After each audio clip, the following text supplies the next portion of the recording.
everyone. Welcome to Time to Thrive. This is your host, Bethany Meadows. Finding the right name for a business is fraught with the dangers of overthinking, trying to say too much, or even a straight up misalignment with your brand. Our guest on today's episode knows a thing or two about creating buzzworthy brand names. She is the creative genius behind countless brand names with an impressive client list that includes Amazon, Coca-Cola, Disney, Google, Twitter, and Colgate. Alexandra Watkins started her naming firm Eat My Words in 2005 and has since become a leading and outspoken authority on brand names. Her breakthrough book, Hello, My Name is Awesome, How to Create Brand Names That Stick, was named a top 10 marketing book by Inc. magazine, of which I'm a big fan, by the way. Her brand name Hall of Fame includes the Wendy's Baconator, Neato robotic vacuum, Burger King's mac and Cheetos, Spanish language school Gringo Lingo, and the frozen yogurt franchise Spoon Me. Welcome to the show, Alexandra. Thank you. What a great introduction, Bethany. I was like, sometimes when I put those together, it becomes like a lot of, getting your mouth around all words that you haven't said before. I don't think I've ever said Gringo Lingo before. That's new, but it's great. And so like all the starts to all of our shows, I'm going to ask you to pick a number between 1 and 5, and we're going to get you a random question. Okay, I'll choose 2. 2. All right. If you were designing your own fragrance to represent you, what would you call it? That is the perfect question. That is the perfect. Well, I would call it Alexandra La. And what would that mean for you? Alexandra La. Name it after me, like celebrities name fragrances after themselves. Yeah, for sure. Yeah, an ego fragrance. So where did your obsession for finding just the right brand name come from? Did you have a marketing background? How did you end up in this like really specialty area of marketing? I started my career as an advertising copywriter, and every once in a while I would get thrown a bone and get to name something, and I love naming, but I didn't know that naming was a profession. I just thought, something we got to do once in a while. And when I discovered that naming was a profession, I had been in advertising, over 15 years. So I switched gears and became a freelance namer and just started getting a lot of projects, and then eventually starting my own firm, Eat My Words. And that's how it started. But as a copywriter, I would have to come up with conceptual headlines for ads. And I found that names could do the same thing, just coming up with a really, emotional, a name that would like resonate with people and like stir the emotions, like Spoon Me, the frozen yogurt store that you just mentioned. People smile when they hear that name. Well, as you were saying that, I wonder why it's so important to get a brand name right. Like, what happens if we get it wrong? Well, what happens if you get it wrong? You can alienate customers. You can confuse, or I should say potential customers. You can confuse people.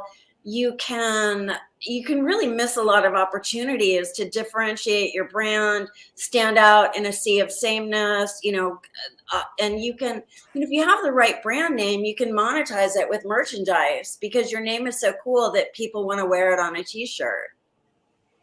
Thus, a name like Spoon Me, or we named a cupcake store the Church of Cupcakes. Those are names that people want to wear and show off. Right, because they're fun, and as you said, it makes them smile. Yeah. In all the years that I've been in marketing, and of course, my team and I have been involved in naming a number of companies and brands and things over the years. One of the things that's ironic about it is when you come up with a good name, it looks like it was so easy to come up with, like because the simplest things, the most on target things, the simplest things, they just look like they were easy to come up with.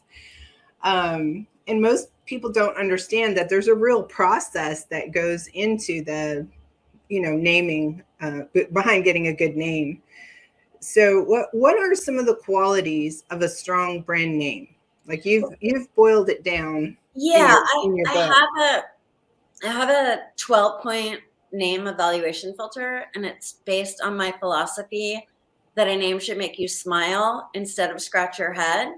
And SMILE is an acronym for the 5 qualities that make a name great, and scratch is the flip side of that. So the 5 qualities are that your name, the S in SMILE stands for suggestive. So your name should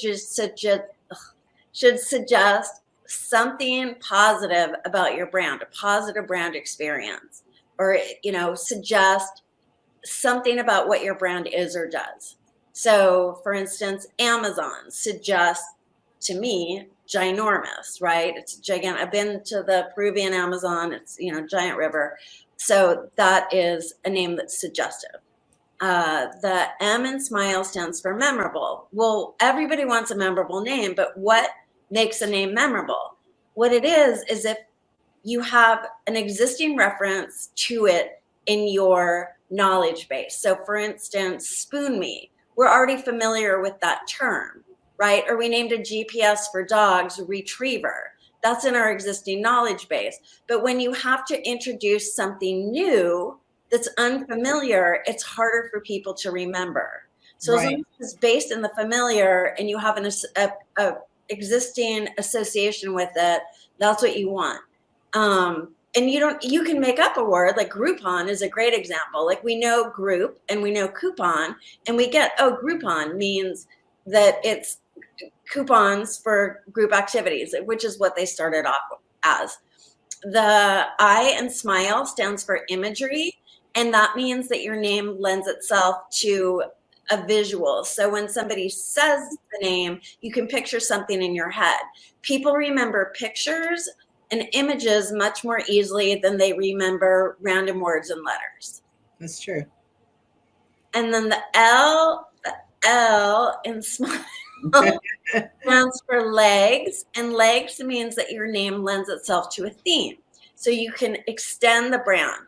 So for instance, at Eat My Words, we have a lot of fun extending our brand through food and beverage. So for instance, we have a package called Supermarket Special. Our blog is called The Kitchen Sink. We keep our books. I think I can do this. Over here. This is the pink fridge where I keep our cool books. So we have a lot of fun. When we send out packages to people, I send out, these are pens shaped like Twizzlers. And so just, fun things like that, all tied into food and beverage. So that's legs in a name. So it's not just extending the brand with verbal branding, it's everything. Right. The E in SMILE stands for emotional. You want a name that makes an emotional connection and really resonates with people. And that can be inducing a smile or just something. I think people love to get it, right? And that's what I mean by smile. So you hear a name like Retriever as a GPS for dogs, and you feel smart. She's like, oh, I get it. Like, people like to feel smart. Nobody wants your name to be ambiguous. No one wants to guess what it means. No one wants to feel dumb because they can't pronounce it. People want to get it. So that's smile. That's so true. And even on a restaurant menu, have you ever been in a restaurant, especially like a Mexican restaurant or something, and the menu is all Mexican words that I don't know how to pronounce, and now I'm going to feel stupid with it. And so I just point to it. I just say, I'll have that. That's so there. Funny because I probably live 15 miles from the border of Mexico, so I know how to pronounce every word in Spanish. Even if I don't speak Spanish, we know how to do that. But I can see in Alabama how that would be a little more difficult. And yeah, I have a story in my book about going to a French restaurant and not being able to pronounce something. And yeah, it can be really embarrassing. And so oftentimes people will just, we've all been in that situation, right? We don't want to embarrass ourselves in front of our friends or a client, or, we're on a date. So we don't want to appear dumb. So we'll point to the item on the menu, or if it's, a Chinese restaurant, we'll say, what number we want. Yeah, B4. I will have the B4. Yeah, or we won't order it, and I always tell people that, think of, one way to, talking about emotion is imagine being in a restaurant and you see chicken soup on the menu. Okay. But then imagine if on the menu it said grandma's chicken soup. That has a whole lot more emotion to it. So that, Yeah. and I remember being in a restaurant one time. It was a French restaurant, and I didn't know what the dessert was. I didn't know how to pronounce it. I didn't want to pull up my phone and look it up. And if they had just called it what it was, something that people could pronounce, they would sell a lot more. But sometimes, restaurants can get a little caught up in the way they describe things. Can be, especially in California, they can be a little ridiculous. Well, one of the places we always like to start is really understanding who we're talking to. Like understanding the audience is kind of like base one, right? It's because, everything we do after that is we're really talking to that segment or that audience that we've created. But what are some of the mistakes? Like that would be one mistake that people would make is like just marketing to themselves, coming up with a name that they like or that they took a poll of their family and that doesn't look anything like the people that they're actually marketing to. What are some of the other mistakes that people make when they're naming their brand? Yeah, that's so true. I'll walk you through Scratch because one of the Scratch things is that, and yeah, you can't trust your friends and family to evaluate a name for you, and that's one of the reasons we created the Smile and Scratch test. And we get 25,000 people a month coming to our website, and a lot of them are taking that test. And it is free. If you go to eatmywords.com, you'll see test a name right on our homepage, and it will walk you through the 12 different things and ask you questions along the way and educate you along the way. So it's a good experience to go through. But the S in Scratch stands for spelling challenge. Your name shouldn't look like a typo. That's just an easy thing to remember, right? Then because you don't want emails getting bounced back, like you don't want to frustrate people.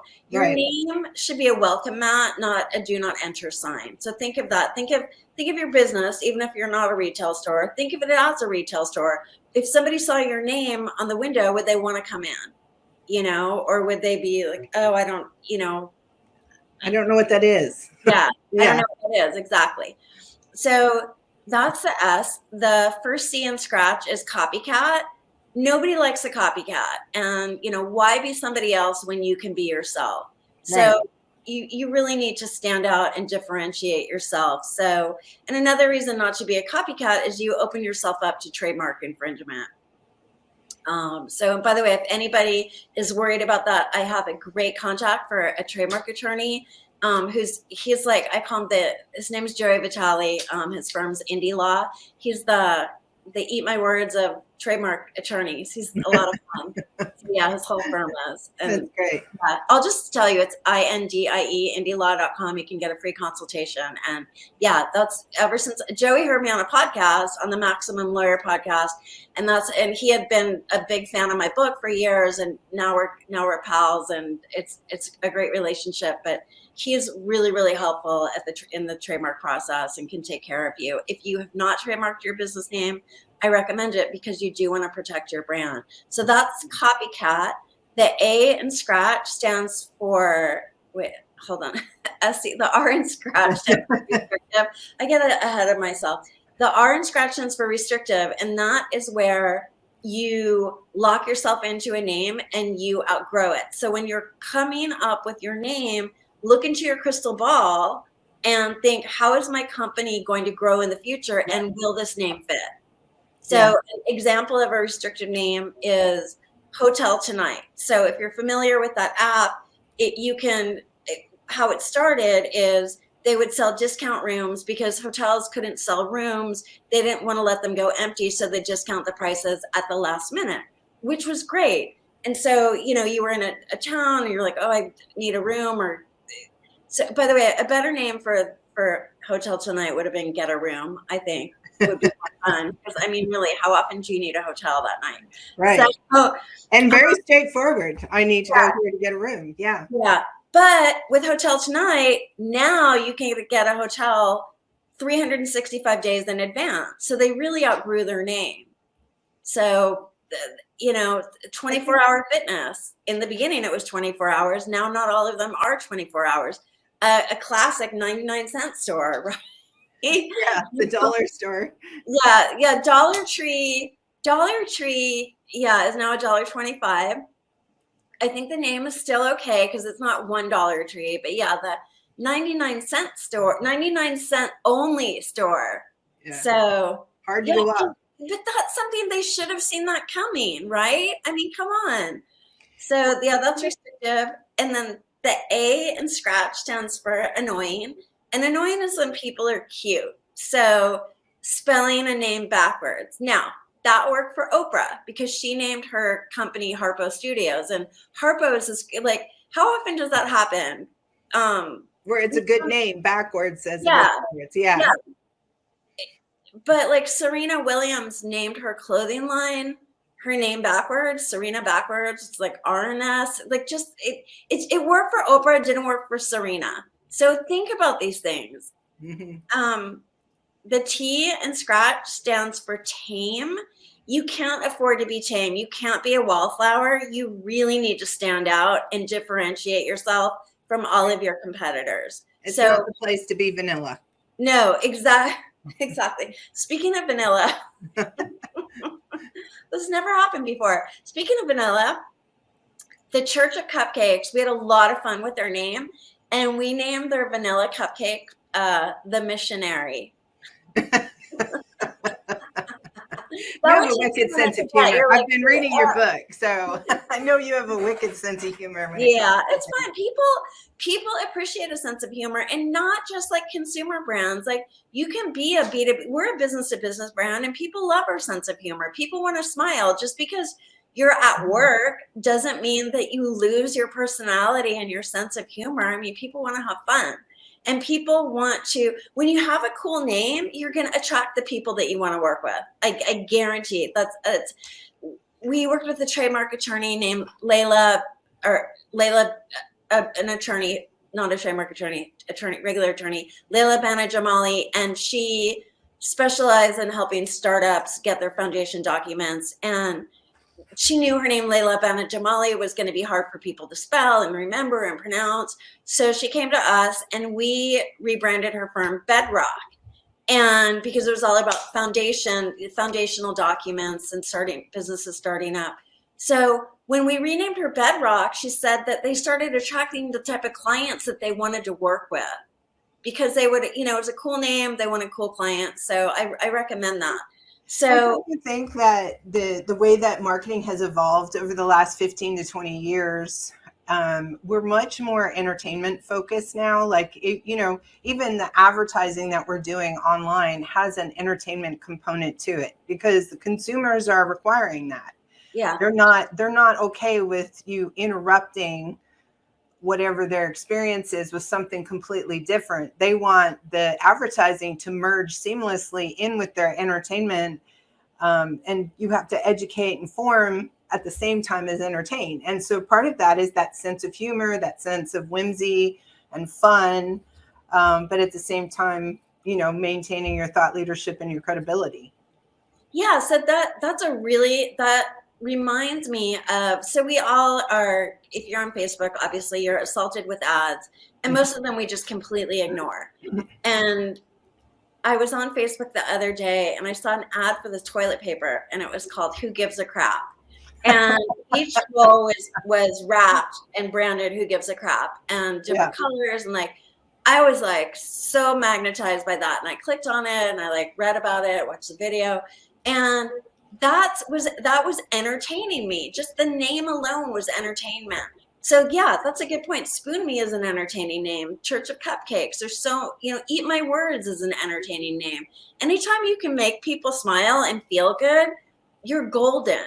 Right. Well, and by starting out with a brand name that has that sense of fun and entertainment value to it, it gives you something to build on when you're creating marketing campaigns. You can kind of bounce off your brand into different directions that have that entertainment factor to it. Yeah, absolutely. And beyond even marketing, just branding. So with Spoon Me, when we named them Spoon Me, inside their stores and their bathrooms, they would have graffiti of movies, sayings from movies, but they would change the words. So from Jerry Maguire, remember, it was like, you had me at hello. They changed it to you had me at Spoon Me. Or from Rocky, Yo Adrian, it's Yo Adrian, let's spoon. So people, and then what happened is the customers became engaged, because then the customers would suggest movie slogans to them. So then it became, the customers were part of the whole brand experience. Right. It became interactive rather than just throwing it at them one way. Yeah. That's awesome. Yeah. Thank you. And then the second C in Scratch stands for curse of knowledge. And that's what you were talking about, where insiders know what it means, but nobody else does. So like, maybe it's like, meaningful to your family or to your team of engineers, but outside of that, your target audience. Or curse of knowledge, oftentimes people use a foreign word as their name, not realizing it's foreign to people. Right. So don't do that. Yes, it's, Mzinga, Mzinga, is loosely based on the Swahili word for hive, but who knows that, right? And nobody's going to take the time to learn that. You are not going to be there to explain it to people. Anytime you have to explain your name, you're essentially apologizing for it, and that devalues your brand. And I would imagine that there's a lot of consideration when you're looking at a brand name for the type of industry that the company is operating in. Right. Because some things you can get away with, like, for example, we did a brand name one time called Curacao. Now that's a Latin for healing salt. And they were using Dead Sea salts inside this this cream of, that was supposed to help with pain.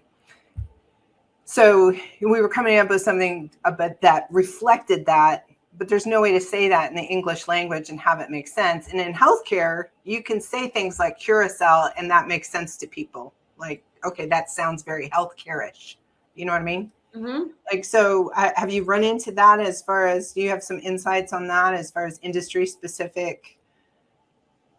Well, what we run into is more of like things like right now, we're naming a pain relief anti-inflammatory supplement, and there's all kinds of rules in supplements of what you can't say, right? Because nothing is proven by the FDA. There's all kinds of claims. So I don't even think we could use the word cure or anything that was, I know we're not using the word heal. So yeah, you can allude towards it. You can say things like Thera. That's another one. Yeah. But yeah, I guess cure, like Curade, Band-Aids. Yeah. But yeah, there's more. Some industries are really heavily regulated, and we have to be careful of that. But other than that, I think that most people are open. I mean, some like B2B companies, a lot of B2B companies want a more straightforward name, and that's understandable. But then, other ones are just like, we named a learning platform HeadRush, and that's like a fun name for a learning platform. So, I would just tell people, don't feel so regulated just because, unless there are regulations, but don't feel like, well, everybody else in my industry does it. Like, one thing, a lot of people name their businesses after themselves, but just because everybody else in their industry does it. Law firms are, notorious for that. But naming your law firm after yourself doesn't say anything about your brand, or naming anything, your real estate business, and it doesn't say anything about. There was a woman, she still exists. Her name is Lynette Hoy, and she's a really fiery PR person. And we branded, Lynette Hoy said nothing about her being this amazing publicist. So we rebranded her Fire Talker PR with the tagline "Hot on the Press." And with that, she's able to have, this is a name with great legs because of the theme of fire. Right. So her theme song is Fire by the Ohio Players, which she blasts before speaking engagements. Right. And she has packages like Controlled Burn or Fire Starter. Yes. So yeah, that says something. So that I would say is a really common mistake people make, is just thinking, well, everybody knows my name, or, fashion designers use their name, but that's different. That's like a whole other beast. So I would say, if I was just calling my business Alexandra Watkins, it doesn't say anything about naming. Eat My Words started out specializing in naming things that make people fat and drunk. And that's why, the Wendy's Baconator. That's why we're called Eat My Words. And then finally, the H in Scratch stands for hard to pronounce. And people don't want to stumble over your name. Back to the Mexican restaurant, the French restaurant. No one wants to feel embarrassed. No one wants to struggle. Make it easy for people. And your name should only be pronounced one way. So here's a quiz for you, Bethany. Uh-oh. Okay, it's a green protein, like you put it in like smoothies and stuff, green protein. And the name is spelled Vega. So do you pronounce it vega, vegetarian, vega, like vegan, or vega, like the 1970s car? See, I would have said Vega. You would have said vega? That's so interesting, because I thought it for sure it would be unless I had other context. I guess, being a green, like a green powder, I would think it would be vega, like vegetarian, or vega, like vegan, but it is pronounced vega. So, and the only reason I know that is I called their company after hours so I could get their voicemail and hear how they pronounce the name. I've gone on other podcasts where upcoming guests have been guests, so I could then hear how their name is pronounced and then write it out in, dictionary kind of pronunciation, so that I don't mess it up. Yeah, because no one wants their name messed up. People don't, and here's a way to think about your brand name too. Think about your own name and how many times people butcher the spelling of your name. Your name's really easy, Bethany, but do people spell it wrong? Yes. Actually, last year I won an award, top 50 over 50 in the state of Alabama. And on the trophy, they spelled it IE at the end instead of a Y. Yeah. Oh. It was right everywhere else, but someone somewhere responsible for the trophy engravings got it wrong. Oh, that's too bad. I'm surprised they didn't check that. But I got, Alexandria, Alexa. I'm not going to say it out loud or she's going to start talking back. But yeah, Alexander, I get once in a while. She can't figure out. I don't think I look like an Alexander.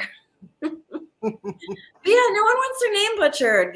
People love hearing their name. They love it. So you want to hear it pronounced the right way. So and especially if they have a difficult name that nobody ever gets right, and then you do get it right, they just appreciate it more. They totally appreciate it. And so if you think about the pain of your own name, like why would you want a brand name that had any of those disadvantages? And when you're starting out with a blank slate, coming up with a name, don't give your name any disadvantages. If it has anything on the scratch list, scratch it off the list. Right. Take it off. One of the frustrating things can be when you sit down and you bring up your domain name picker search engine, right? And you start pulling, because that's one of the things we do when we have a potential name. One of the first things we'll do is plunk that in to see if the domain is available.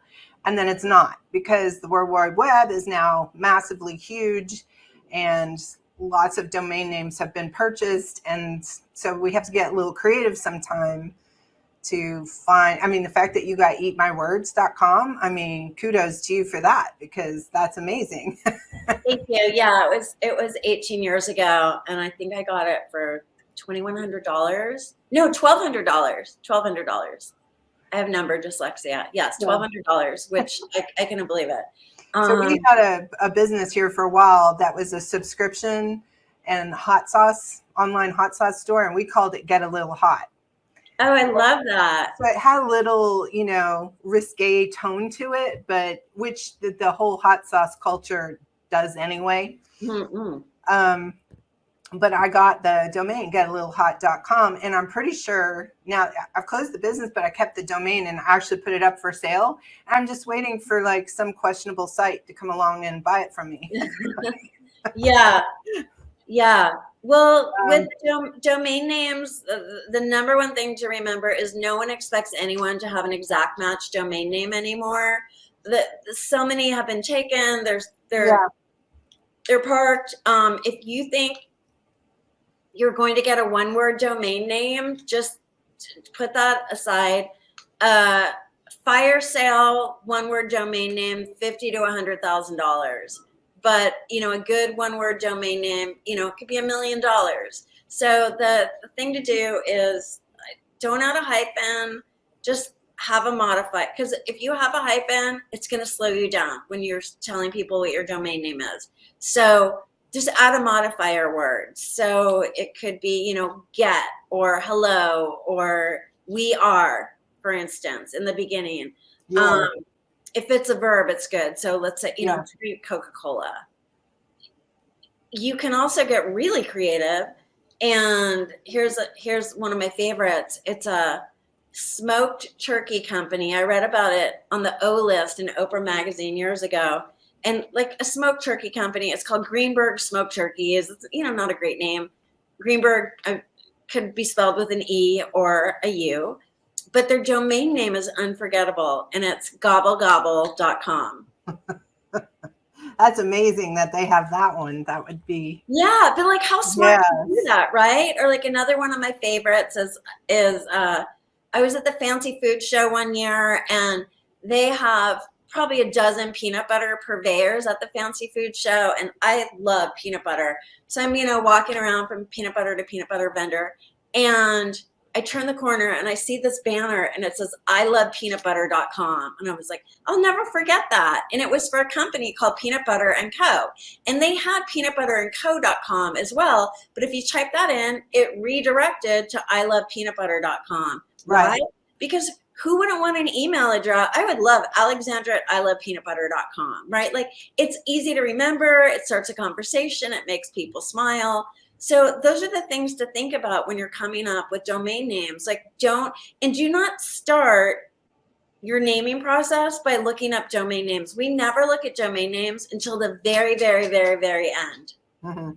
Just to make sure, right? Yeah, and if we can't get it, so a lot of our Then you clients figure can out. afford it, but if we can't, we'll just add a modifier word. But never, a lot of people don't know this, but like Facebook started out as the Facebook. Tesla for the first 13 years was teslamotors.com. So, Square is Square Up. So people, if you have a great idea for a name and it clears trademarking, don't let the fact that the exact match domain name isn't available stop you. Right. I love domain names, and I probably get a little carried away because I just like using them for marketing campaigns. Then I can, measure how successful that campaign was by looking at the analytics for that particular domain. But so with Get a Little Hot, I also had Get a Little Saucy. Oh, I love that. And we had eatwithfireyall.com and fireeaters.com. So yeah, I love domains, and I love using domains in different ways for even different audiences or audience segments, or just like if you're doing some sort of social cause as part of your business, you could have a domain for that. Absolutely. And people don't take advantage of that, but I think that's a great idea. Yeah, have a domain. Yeah, when I see domains and ads that are like they're might be a little longer, but they're clever. Like I love that. It's like having a hashtag. Right. Yeah. For sure. Yeah. And you can turn all of those were hashtags, like all of those that I was mentioning them from Get a Little Hot to Get a Little. So anytime we posted something on any of those sites, we just hashtagged all of those things. So we're just making it part of the brands. Anytime we do a brand narrative, domain recommendations and hashtag recommendations are all part of that for us. Can you share one of your favorite brand names? Like walk us through like one of your favorites and what the creative process looked like that got you to the what I call the winning name, right? Because sometimes the things that we love as agency owners is not the clients don't love, right? They don't. We might present them with three and they'll go and we have our favorite and they don't pick our favorite. Oh yeah, that happens all the time. So Yeah. can I tell you one that didn't get picked that I think Yeah. was a huge missed opportunity? Years ago, and this is before everyone was on Facebook, this is probably 13 years ago, a client came to us and they were naming a new peer-to-peer lending service. So it's where people could borrow and lend money without banks. So if I had money to lend, I could lend it to people, I could make interest on it, and they would be paying less interest than they would pay through a credit card, for instance. So we came up with the perfect name because it worked for buyers, it worked for lenders. It worked for lenders, it worked for borrowers. It was cool, it was hip, it was one word, it was easy to pronounce, easy to spell, it had everything going for it. The domain name could have been purchased by this client, and the name we came up with was Bankroll, right? Because you were either bankrolling somebody or getting bankrolled, and they were launching this business on Facebook, and so they wanted a young audience, and they did not choose Bankroll because it had the word bank in it. And they said, we're not a bank. I'm like, when in the history of time has anybody ever wandered into a bank and uttered the word bankroll? Never. It's slang, right? You would not use that. You would not go in and meet with a loan officer and say, I need you to bankroll me. Come on. Yeah. And it wouldn't have hurt their SEO any to have the word bank in there. No. So they came up with their own name, which is Lending Club. And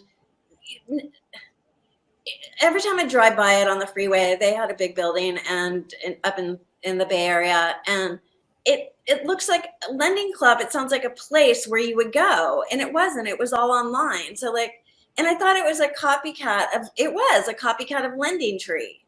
So, and it wasn't cool. It was boring and pedestrian. Where Bankroll was fun and hip and had attitude.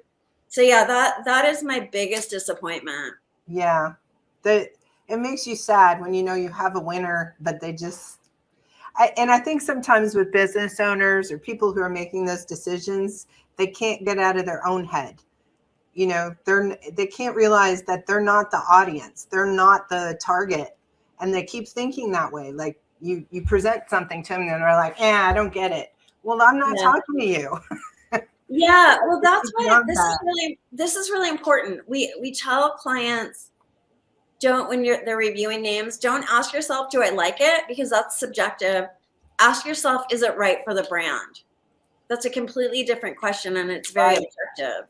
Yeah, that's great advice for me to use that question rather than what do you think? Yeah. Which is what do you think? Normally say. Yeah. Yeah, and don't ask your friends and family what they think of your name. Because also when people hear what do you think, what they hear is what don't you like about it? What do you think is an invitation to criticize? Right. One of the things I love to do is brainstorming. That's one of my most favorite things about my job as an agency owner. And I know that you have some tips and insights on how we can, be more effective when we're brainstorming a brand name. Yeah, and my book is full of those. And I also have an online course full of brainstorming lessons. I'd say the one huge mistake people make is going into a conference room, sitting around and bouncing ideas off of each other and hoping something sticks. And it's kind of a free for all where the extroverts like me dominate, and then the introverts kind of hold back. Even if they have a great idea, they don't necessarily want to speak up.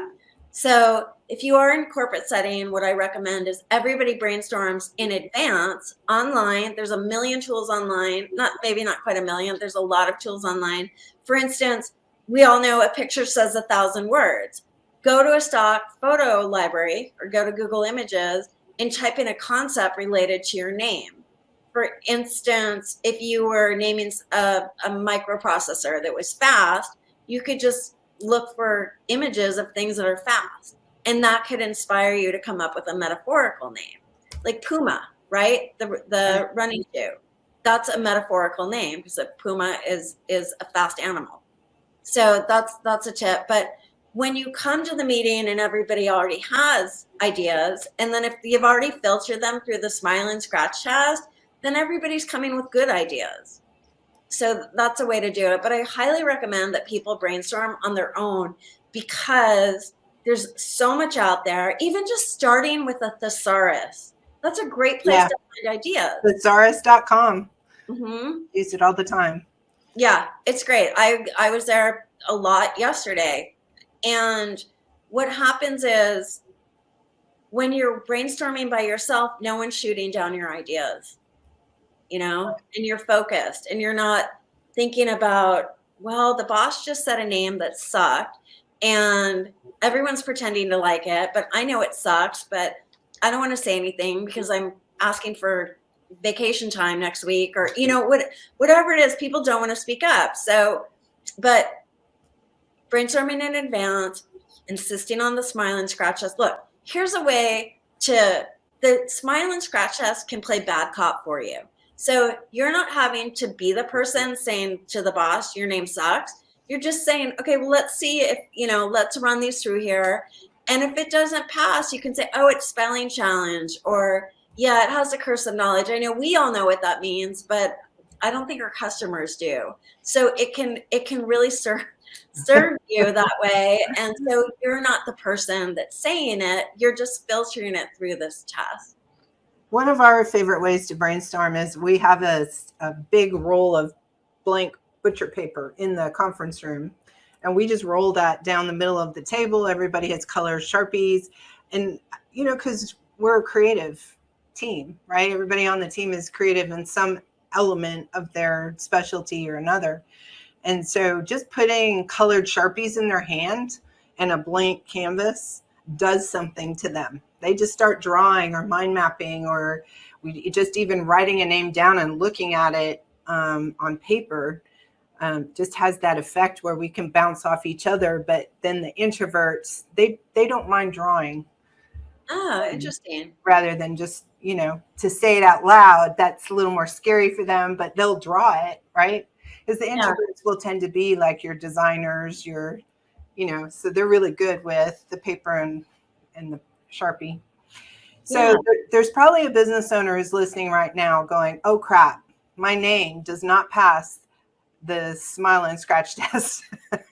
What am I going to do? Is it too late for them? What can they do? No, it's never too late to change your name. We just renamed a bank that was over 100 years old, and they're a bank in Kansas, and it's an award-winning regional bank. Their name was First National Bank of Syracuse. They're in Syracuse, Kansas.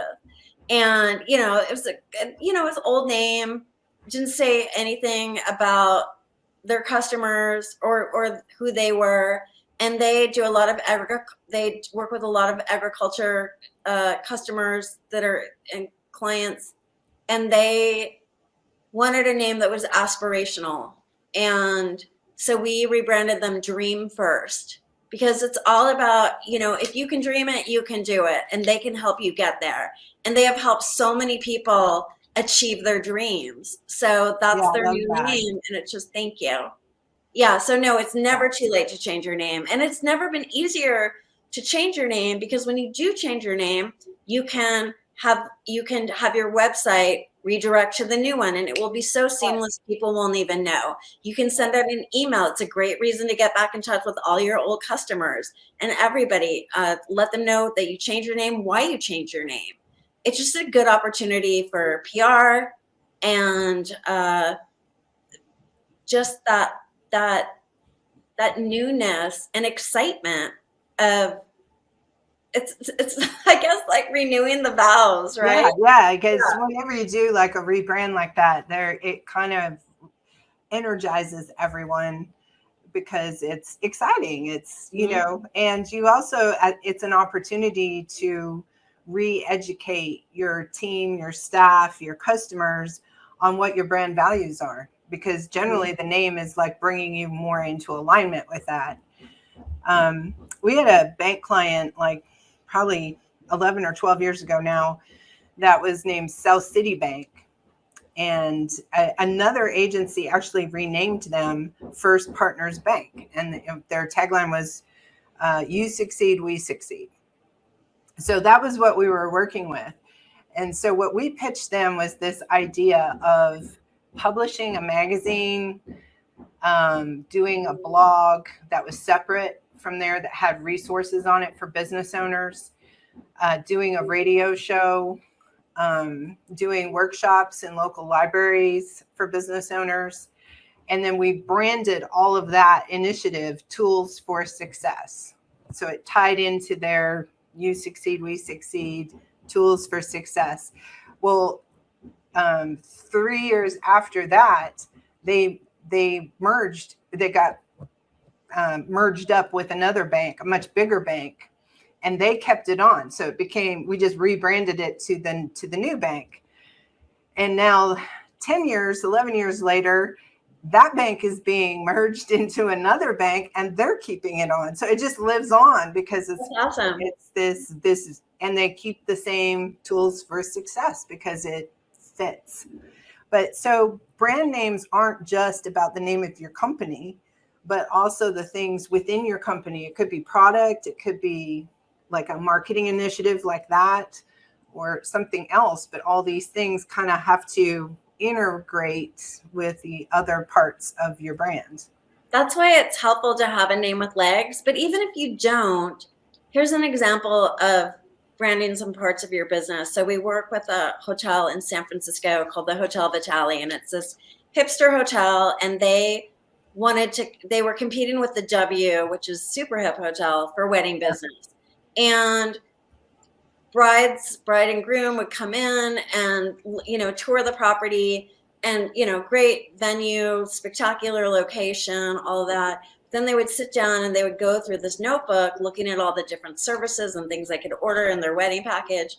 And they had really boring names. So they hired us to rebrand these names. So the wedding brunch became, the post-wedding brunch became Bloody Married. The post-reception bar rental became Last Call for Alcohol, right? The co-ed bridal shower became Shower Together. So just by changing, we changed 5 things in their binder, and just by rebranding those 5 things, their sales went up by 25%.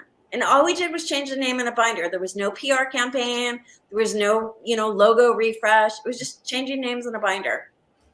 Because people just connected to that, and it was fun and memorable. And It was fun. And it took a painful process for a lot of people and an expensive process. And it made it like, who wouldn't want to have Last Call for Alcohol? That just sounds like a good time. Yeah. So as we wrap up the episode, because I know we're running out of time, but what 1 or 2 takeaways do you hope the audience will remember when it comes to coming up with a brand name? If the only thing they remember is one thing, what would that be? That your name should differentiate you from everybody else. That's a great answer. Okay, so you sent me a copy of your book, and I've been digging into it. But the other day I got in my car and I was reading it at the office, which I never do that, by the way. But I got reading it and I was like, oh, and I kind of stayed in it. And then I had to leave, and I got in my car and I just went to Audible and downloaded and then got to my spot and then just started listening to it. The book is awesome. Thank you. And it's Hello, My Name is Awesome. So tell people where they can get your book, where your website, where they can get your course, all the resources that you offer. My book is on Amazon. Make sure it's the one that Bethany held up with the yellow cover, with the blue label. That's the second edition. The first edition had a red name tag on it. You can go to eatmywords.com and you can get the book through there too. At eatmywords.com, you'll find the Smiling Scratch Test. There's a free mini masterclass that is kind of a taste of my online course. And I sent that to my team, by the way. Pardon? I emailed that to my team and said, hey, y'all need to take this free mini course here. Thank you. Thank you. So yeah, that's the main thing. You can connect with me on LinkedIn, and if anybody is considering changing their name, shoot me an email, alexandra@eatmywords.com, and I will send you the lesson from my course on name changes, and it will really inspire you because there's some great name changes in there. And I think people are often afraid to change their name, like, it's too much work, or how am I going to do it? But once you see these name changes, you're going to want to change it. You'll be more, it will be more of a something you're excited about rather than like, oh, I don't want to do this. Yeah. And like we said too, this isn't about your name. So even if you love your name passes the smell and scratch, or smile and scratch. There's still so many other places that you can use these techniques and these insights in your business. So every business owner needs a copy of your book. Oh, thank you. Thank you. I appreciate that. Thank you so much for coming on Time to Thrive. My pleasure. Thanks for having me. And I'm really impressed with your marketing knowledge. So I hope to send you some work. Yeah, for sure.